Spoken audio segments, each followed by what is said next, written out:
소아시아의 남부 무라성에서 알렉산드리아에서 이탈리아를 다니는 배에 바울 일행과 다른 죄수들을 옮겨 태운 백부장 율리오는 그레데의 동남쪽 항구인 미앙에서 겨울을 지내고 다시 항해를 하는 것이 좋을 것 같다는 바울의 권면에도 불구하고 선장과 선주의 말을 더 믿어서 베닉스에 가서 겨울을 지낼 것을 결정을 합니다.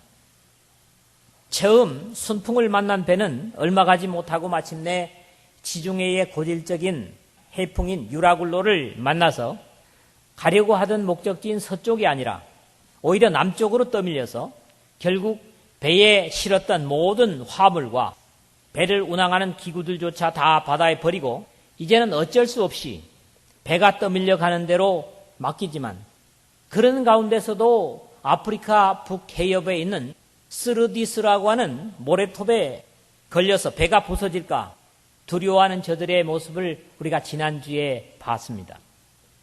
이제 구원의 기대조차도 없는 캄캄한 바다 위에서 한숨과 탄식으로 힘겨워하는 모든 사람 가운데서 바울이 하나님의 말씀을 증거하고 자신과 함께 역사하시는 하나님의 계획을 선포하면서 사람들을 격려하는 말씀을 오늘 우리가 읽었습니다.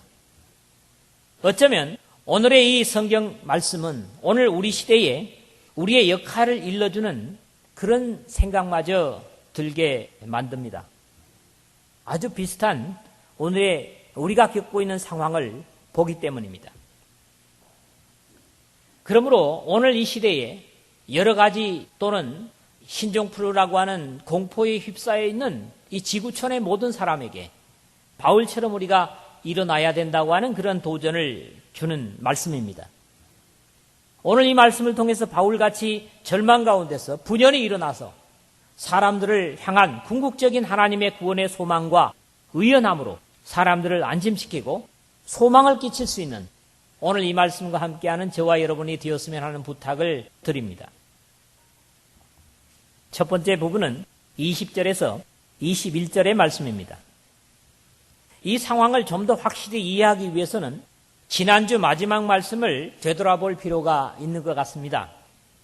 우리가 풍랑으로 심히 애쓰다가 이튿날 사공들이 짐을 바다에 풀어버리고 사흘째 되는 날에 배의 기구를 저희 손으로 내어버리니라.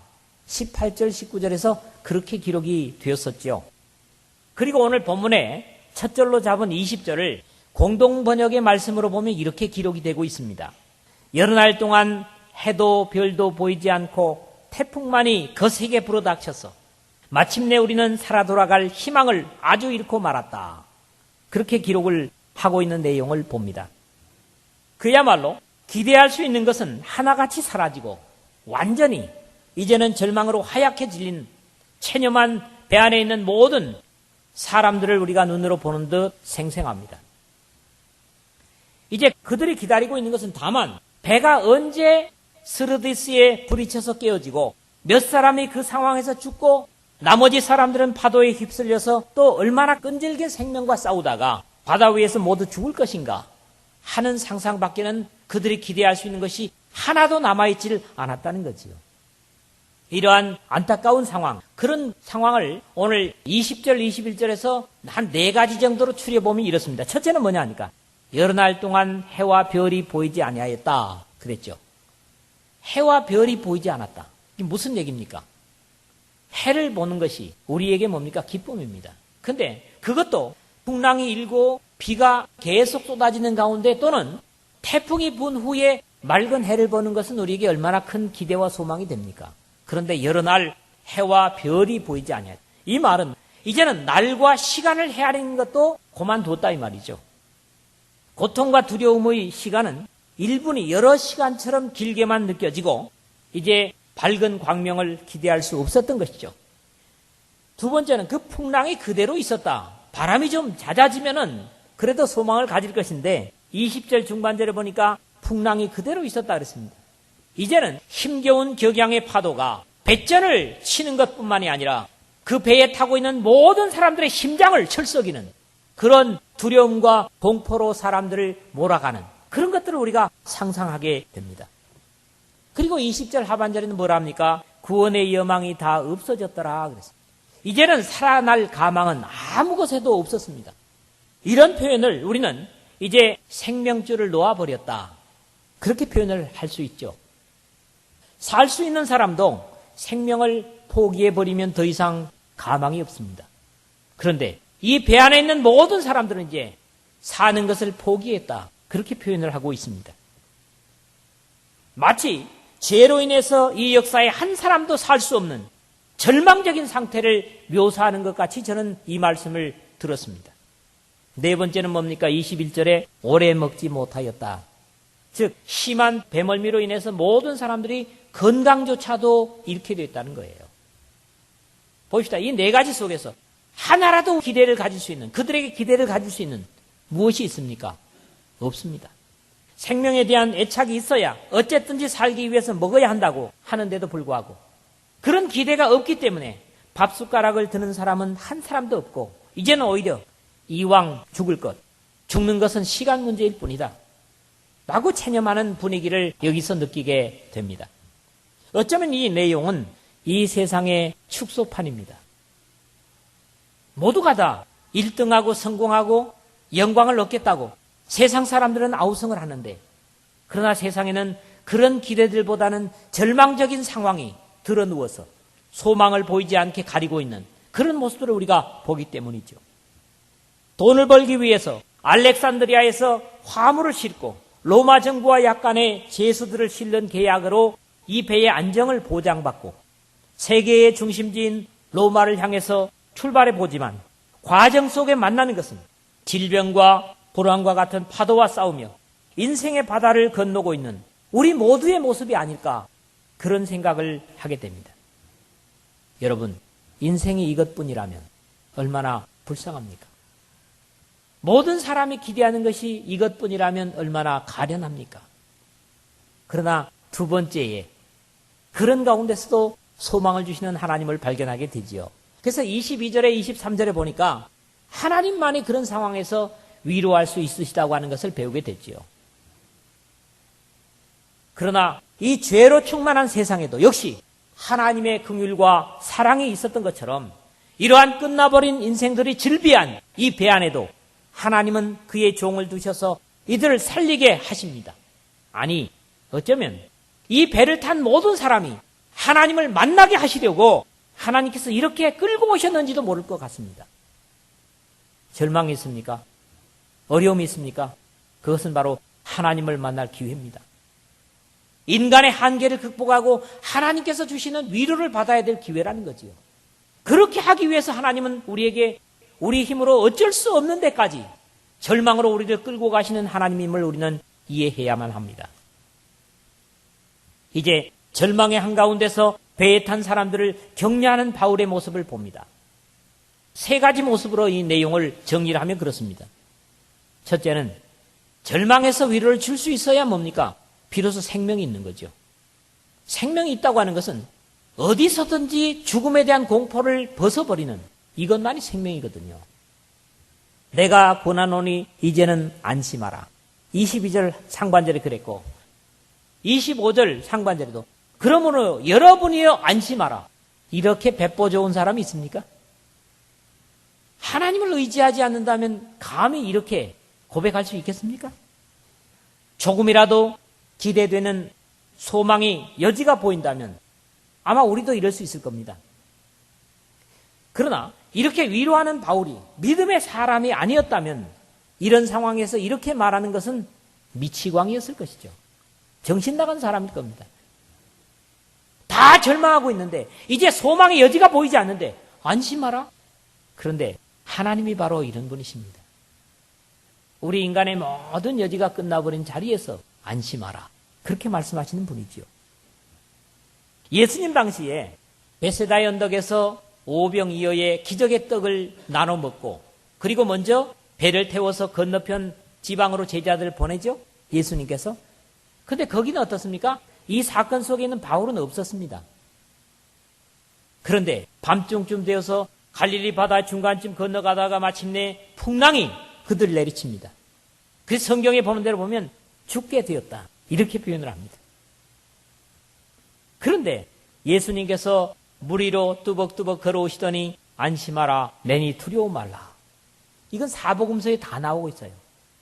하셨던 주님의 모습을 바울은 보지 않았지만은 꼭 같은 모습으로 이 절망 속에 있는 사람들을 격려하는 바울의 모습을 볼 때 어쩌면 예수님과 같은 모습을 가질까, 그런 흥미로운 사실을 생각하게 됩니다.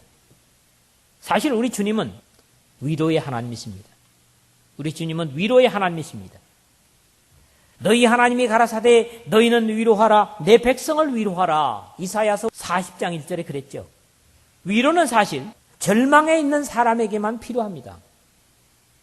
웬만큼 상황이 좋은 사람에게 위로의 음성은 절대로 들리지 않습니다. 세상에서 그래서 조건이 좀 잘 되는 사람에게 하나님의 위로는 들리지 않습니다. 극단적인 절망으로 갔을 때 비로소 하나님이 안심하라 하는 음성이 들리게 되는 거지요. 그래서 우리는 어떻게 보면 하나님의 위로의 음성을 듣기 위해서 극단적인 절망으로 나아갈 필요가 있는 거지요. 그렇지 않습니까? 수고하고 무거운 짐진 자들아 다 내게로 오라, 내가 너희를 쉬게 하리라. 수고하고 무거운 짐을 지고 끙끙거리며 고통스러워하는 사람들에게 이 음성이 들리게 돼 있다고요. 그래서 그런 사람을 초청하시는 주님의 음성을 우리가 듣게 되는 것이죠. 찬송하리로다, 그는 우리 주 예수 그리스도의 하나님이시요 자비의 아버지시요 모든 위로의 하나님이시며. 고린도후서 1장 3절입니다. 하나님은 여러분들에게 짐을 지우기 위해서 여러분 부르신 거 아닙니다. 여러분들의 짐을 벗겨주시기 위해서, 여러분들의 절망의 짐을 벗겨주시기 위해서 여러분을 부르셨습니다. 그런데 많은 사람들이 하나님께서 왜 나에게 이렇게 고통을 주실까, 그렇게 잘못 생각하고 있다는 거지요. 그것은 뭡니까? 아직도 내가 뭔가 기댈 언덕이 있기 때문에 그런 잘못된 생각을 하고 있는 것입니다. 두 번째로는 절망 속에서도 나의 하나님은 나와 함께 하셨다, 이렇게 고백을 합니다. 23절, 24절 상반절 그랬죠? 나의 속한 바 곧 나의 섬기는 하나님의 사자가 어젯밤에 내 곁에 서서 말하되 바울아 두려워 말라 했다는 거예요. 여기 보면 네 가지로 바울은 얘기를 하는 겁니다. 요나가 풍랑을 만났을 때 어땠어요? 각자 자기 속한 신들의 이름을 불렀습니다. 그랬잖아요? 근데 모든 배 타는 사람들은 다 자기 섬기는 신이 있어요. 근데 그 많은 사람들이 어찌 해볼 수 없고 기술도 바닥나버린 상황에서 바울은 뭘 합니까? 나의 속한 바. 여러분, 세상 사람들 가운데도 내가 섬기는 하나님을 증거할 수 있어야 됩니다. 다른 사람이 섬기는 하나님이 아니라 나의 섬기는 하나님이라는 거죠. 그 하나님이 나에게 힘을 주시고 생명을 줄 수 있는 거예요. 아버지가 섬기던 하나님, 어머니의 하나님은 나에게 힘을 주지 못합니다. 나의 섬기는 하나님이라는 거죠. 그 다음에 어젯밤에, 여기 지금 날도 세기를 그쳤죠. 밤인지 낮인지 모를 풍랑 가운데 있으면서도 뭡니까? 어젯밤에 하는 것은 이 절망 가운데서 이런 말씀입니다. 내 곁에 서서 말하되. 많은 다른 사람도 어떻습니까? 그들의 신은 멀리 있고 범접할 수도 없는 그런 신인 것 같은데 바울은 감히 내 곁에 서서 그렇게 고백을 하는 거죠. 그리고 뭐라고요? 바울아 두려워 말라. 어떤 위기 속에서도 그 위기를 넉넉히 극복할 수 있는 분이 함께 계시면 사실 견딜만 하고 절망치 않을 것입니다. 여러분은 감사하게도 그런 분을 여러분 가까이에 모시고 있습니다. 그리고 그걸 의식하지 못한다면 그렇게 의식할 수 있어야 됩니다. 그래서 우리는 이 세상이 어떻게 절망으로 가든 탄식을 하든 절망할 이유가 없는 거죠. 삼라 만상 우주 만물을 지으신 하나님이 내 곁에 함께 하시기 때문에. 세 번째는 뭐랍니까? 나에게 말씀하셨다. 풍랑 가운데 그 배를 부리고 또 배 안에 있는 많은 사람들 각자 자기들의 섬기는 신을 불렀을 겁니다. 요나의 때처럼 말이죠. 그런데 그들은 아무 소리도 듣지 못했습니다. 마치 갈멜산 꼭대기에서 바알의 선자들과 하나님의 선지자 엘리야와 대항하는 모습이죠. 바알의 선자들은 자기의 몸을 칼로 찔러 피를 내면서도 아무 소리도 들리지 못했어요. 그런데 하나님은 엘리야에게 응답하셨던 것처럼 바울은 이 절망적인 상황에서도 이렇게 말하는 거예요. 내 곁에 서서 말하되. 이 풍랑이는 바다뿐만 아니라 이 우주를 만드신 분이 내 곁에 서서 말씀하셨다는, 자신만만한 고백을 믿음이 없이는 불가능한 고백이었을 것입니다. 바울과 같은 믿음을 가진 사람들, 하나님을 신뢰하는 모든 그리스도인들의 고백입니다. 여러분들도 이런 고백을 절망 중에 세상의 불신의 사람들에게 할 수 있기를 바랍니다. 이런 사람들은 사자굴에 던져지던 불가마에 던져지던 겁날 것이 없는 것은 어떤 악조건 가운데서도 하나님이 함께 하실 것이라는 확신 때문에 두려움 없는 삶을 살게 되는 것이죠. 우리 주님께서 부활하시고 승천하시기 전에 모든 믿는 사람에게 약속하시기를 뭐라고 하십니까? 볼지어다 내가 세상 끝날까지 너희와 항상 함께 있으리라. 마태복음 28장 20절 하반절이죠. 주님께서 구원의 역사를 완성하시고 하늘로 올라가시기 전에 우리에게 하신 약속입니다. 이 약속은 끝난 약속이 아닙니다. 이 세상이 끝날 때까지 여러분에게 주신 약속이고 여러분들의 확신에도 절대로 손해나는 약속이 아닙니다. 이 약속을 오늘도 확신할 수 있는 여러분 되시기를 바랍니다. 사실 이 약속 때문에 오늘 본문의 바울도 이 절망 가운데서 큰 소리를 칠 수 있었을 것이다. 저는 그렇게 이해를 했습니다. 세 번째로 바울은 이제 그 불신자들, 절망하는 사람들 가운데서 하나님을 고백하고 소망을 제시합니다. 이게 믿음의 사람들의 자세죠. 이제 바울은 주님께서 자신에게 주신 확신을 좀 더 구체적으로 사람들 앞에 고백하고 있습니다. 하나님은 바울에게 두려워 말라 하시는데 이 한마디 속에는 모든 약속이 다 들어있는 것이죠. 바울에게 본다면 어떤 겁니까? 현재적인 바다 위에서 풍랑이는 절망적인 상황을 인해서 두려워 말라는 것이죠. 그 다음에 옆에 누가 있어요? 죄수들이 있어요. 이 죄수들이 로마까지 끌려갈 정도면 여차하면 사람들 다 찔러 죽이고 자기도 자기를 할 수 있는 그런 사람들이에요. 근데 이런 옆에 사람들, 또 백부장이 어떻습니까? 나중에 보면 어때요? 군인들이 배가 섬에 걸렸을 때 다 죽이려고 하죠. 다 죽여버리지 않으니까 바울 때문에 오히려 죽이지 말라 그러죠. 그러면 그 군인들도 여전히 두려움의 대상이 될 수 있어요. 또 어떻습니까? 가이사, 시저도 내 앞에 가서 서야 되겠지만은 이게 세상의 우두머리 앞에 서는 것이 쉬운 일이 아니지 않습니까? 그 다음에 불확실한 미래. 이 모든 것이 뭡니까? 두려워 말라 하는 하나님의 약속에 다 해소가 되는 거예요. 오늘 여러분도 마찬가지입니다. 과거와 현재, 미래가 하나님의 음성 두려워 말라 하는 해결책 속에 다 들어있다고 확신할 필요가 있습니다. 이 약속은 하나님을 섬기는 자들에게 늘 함께 했던 말씀이고 약속이고 미래도 또 함께하는 약속입니다. 우리가 구약에서 그런 약속을 수없이 보죠. 한 군데만 제가 소개를 하겠습니다. 너희는 마음을 강하게 하고 담대히 하라. 그들을 두려워 말라. 그들 앞에서 떨지 말라. 이는 내 하나님 여호와 그가 너와 함께 행하실 것입니다. 반드시 너를 떠나지 아니하며 버리지 아니하시리라. 신명기 31장 6절에 누굽니까? 모세가 요단강 건너편에서 이제 이스라엘 백성을 건너 보내기 전에 여호수아를 앞에 두고 이런 약속을 주고 있습니다. 이것은 또 여호수아에서도 보게 되고 끊임없이 구약 성경에서 보는 약속이지 않습니까? 이 약속은 오늘 여러분들에게 여러분의 가슴에도 또 상처받고 어려움을 받는 여러분의 마음에도 이 음성이 들려주시기를 바랍니다. 그렇기 때문에 그러한 상황에서도 바울은 소망을 제시할 수 있었던 것입니다. 마지막 절망에서 그들에게 기대가 될 수 있는 게 뭡니까? 소망만이 위로가 됩니다. 마지막에 절망에 가면 소망만이, 이 위기와 절망을 벗어날 수 있다고 하는 소망만이 그들에게 위로가 될 수 있어요. 그러나 절대적 절망에서 소망은 절대로 사람에게서 생기거나 나지 않습니다.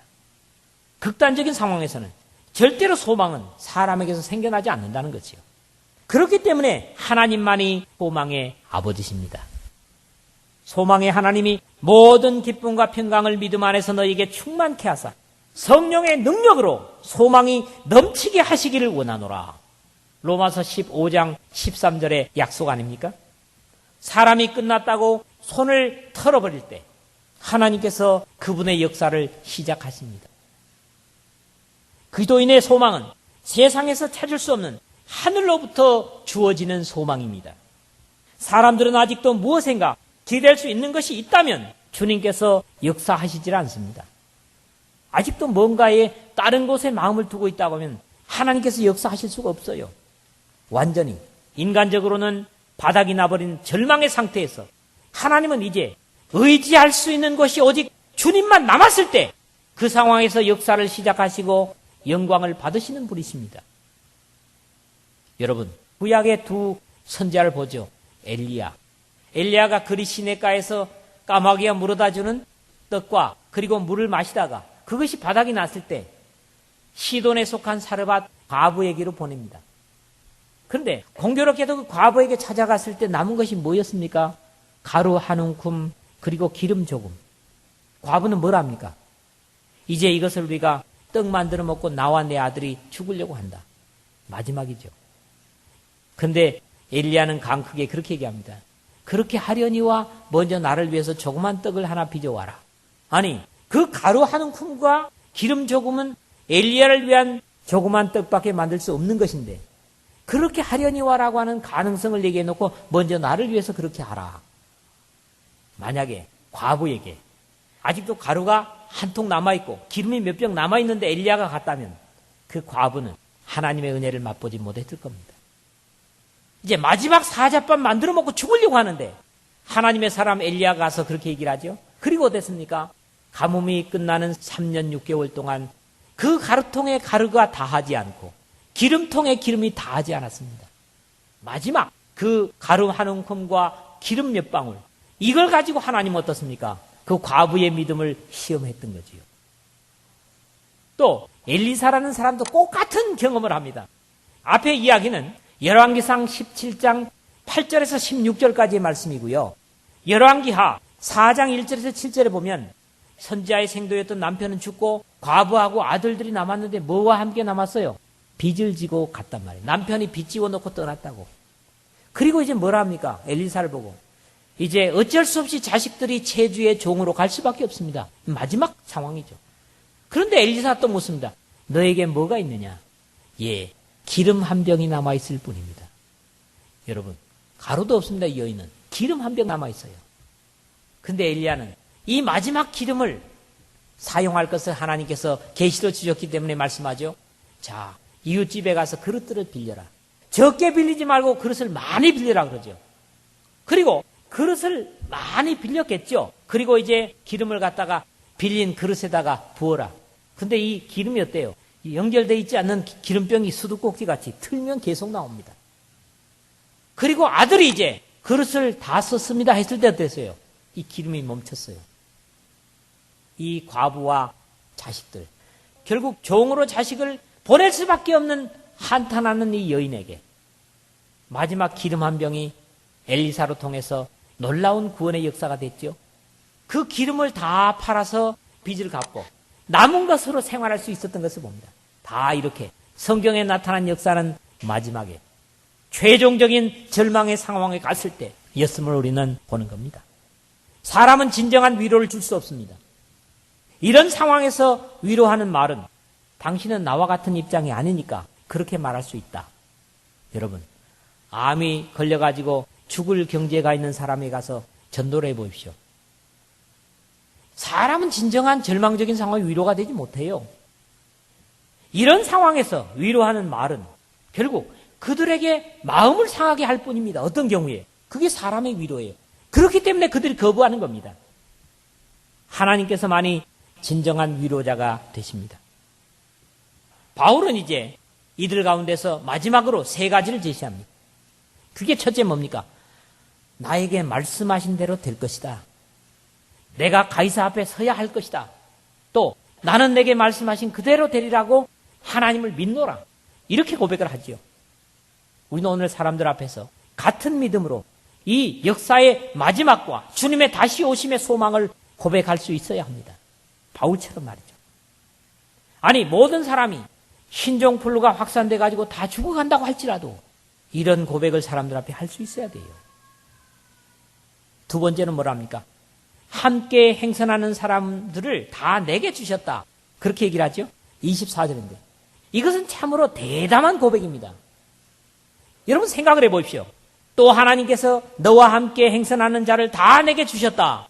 지금 현실적인 상황은 어쨌거나 바울은 죄수의 형태로 백부장에게 로마로 끌려가고 있는 형편이었고, 그렇기 때문에 이미 미항에서도 백부장은 이 바울의 말보다도 선장과 선주의 말을 더 믿었던 거 아닙니까? 그런데 하나님께서 너와 함께 행선하는 자를 다 내게 주셨다 라는 선언은 사람들의 보기에는 정말 주제넘은 말로 들렸을 것입니다. 한가 어쨌거나 죄수의 모습으로 가면서 그 배에 있는 사람이 뭐라고? 다 나에게 하나님께 수화해 주셨다 이런 얘기예요. 어떤 경우에 믿음의 사람들에게 담대할 필요가 있어요. 선주도 선장도 백부장도 다 자기 수하에 든다는 표현이 되기 때문에 이런 고백은 사실은 함부로 할 수 없는 얘기입니다. 그런데 하나님의 백을 믿고 바울 사도가 이렇게 큰 소리를 치는 거예요. 세 번째는 구체적으로 미래를 제시합니다. 한치 앞을 내다볼 수 없는 당시의 상황에서 너희 중 생명에는 아무 손상이 없겠고, 참 배포도 크죠. 어떻게 될지 모르잖아요. 그런데 어떻습니까? 바울은 이미 절망 너머에 풍랑 너머에 하나님의 역사를 믿음의 눈으로 보고 있기 때문에 이런 고백을 할 수 있는 겁니다. 사람들은 스르디스, 즉 모래톱에 걸려서 배는 깨어지고 다 죽을까 봐 두려워하는 선원들 앞에서 그러나 우리가 한 섬에 걸리리라. 그런 코스를 밟아서 바람에 밀리면 당연히 배들은 스르디스에 걸려가지고 깨지는 것이 상식인데 한 섬에 걸리리라. 이런 말을 하는 것 자체가 아마 선원들은 우스꽝스러웠을 겁니다. 확신을 주지 못하는 가운데 하는 말이라면 이것 역시 미치광이의 광기 어린 말로 들릴 수 있었을 것임에도 사람들은 오히려 이 말을 듣고 안심하고 순종하는 모습들이 연이어 보이고 있습니다. 우리가 세상을 향해서 같은 모습으로 복음을 전할 때 역시 바울과 같은 확신과 자세로 예수 그리스도의 십자가와 부활 그리고 주님의 재림을 증거할 수 있어야 합니다. 세상에서는 그런 기미가 아직 안 보이죠? 말씀을 맺습니다. 우리 모두가 바울과 같은 믿음만 있다면 현재의 비극적이고 절망적인 상황은 오히려 복음을 전하는 전화 위복의 계기가 될 수도 있습니다. 믿으십시오. 모든 것이 절망의 형편일 때 사람들은 비로소 자신을 깊이 생각해보고 창조주를 찾을 수 있기 때문입니다. 하나님은 위로의 주님이십니다. 그것은 세상에 없어질 것으로 위로하시는 것이 아니라 영원을 가지고 위로하시는 소망의 하나님이시기 때문입니다. 그렇기 때문에 이 세상의 죄에 고통하는 절망의 사람들에게 예수 그리스도의 대속의 십자가는 위로가 되고 같은 믿음을 가진 사람들은 이 십자가로 가련한 영혼들을 위로할 수가 있는 것입니다. 찬송하리로다. 그는 우리 주 예수 그리스도의 하나님이시요 자비의 아버지시요 모든 위로의 하나님이시며 우리의 모든 환난 중에서 우리를 위로하사 우리로 하여금 하나님께 받은 위로로서 모든 환난 중에 있는 자들을 능히 위로하게 하시는 이시로다. 그리스도의 고난이 우리에게 넘친 것 같이 우리의 위로도 그리스도로 말미암아 넘치는도다. 고린도후서 1장 3절에서 5절에 바울은 이렇게 고백을 하고 있습니다. 위로에서 끝나는 하나님이 아니라 소망을 제시하시는 하나님이라는 겁니다. 비록 사람이 범죄했지만 모든 사람이 죄를 범하였음에 하나님의 영광에 이르지 못하더니 이렇게 로마서 3장 23절에 끝났다면 여기에서 끝났다면 절망이겠죠. 그러나 하나님의 약속은 여기서 끝나지 않습니다. 바로 연이어지는 24절에 뭐라고 말씀합니까? 그리스도 예수 안에 있는 구속으로 말미암아 하나님의 은혜로 값없이 의롭다 하심을 얻은 자 되었느니라. 절망 뒤에 소망을 제시하는 하나님이시라는 거예요. 그 다음에 같은 로마서 6장 23절이겠죠. 죄의 삭은 사망이요. 여기서 끝내시는 것이 아니라 하나님의 은사는 그리스도 예수 우리 주 안에 있는 영생이니라. 아멘. 그렇지 않습니까? 절망에서 끝내시는 하나님이 아닙니다. 소망을 주십니다. 그래서 하나님께서는 모든 사람이 이러한 하나님의 뜻을 알기를 원하십니다. 부르시고 순종할 것을 당부하시는 것입니다. 에스겔서 33장 11절에 주 여호와의 말씀에 나의 삶을 두고 맹세하노니 나는 악인의 죽는 것을 기뻐하지 아니하고 악인의 그 길에서 돌이켜 떠나서 사는 것을 기뻐하노라. 이스라엘 족속아 돌이키고 돌이키라. 너희 악한 길에서 떠나라. 어찌 죽고자 하느냐 하셨다 하라. 이 말씀은 같은 에스겔서 18장 31절 32절에도 기록이 되고 있는 말씀입니다. 하나님은 우리가 절망을 이기고 살기를 원하시고 또 우리로 말미암아 세상의 모든 사람들이 살기를 원하십니다. 믿으시기를 주의 이름으로 축원합니다.